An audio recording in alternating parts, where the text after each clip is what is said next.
olmayan balgamlı öksürük nedenleri. Çocuklarda balgamlı öksürük varsa ve inatçıysa, geçmiyorsa birkaç anlamı olabilir. Üst hava yollarından kronik sinüziti olan, yani kafanın içerisindeki kemik boşlukları dediğimiz sinüslerin burnu açıldığı deliklerde bir şişlik ve tıkanıklık var, orası iltihap dolmuşsa meydana gelen enfeksiyonlar genizden akıntı yaparak bir öksürük meydana getirirler.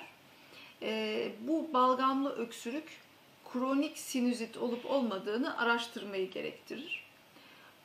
Alt solunum yollarına doğru ilerlediğimiz zaman özellikle alerjik bronşiti, astımı olan çocuklarda alt solunum yollarında balgam birikmesi, bu balgam genellikle şeffaf ve köpüklü bir balgamdır ve kusarak da çocuk tarafından genellikle attırılabilir.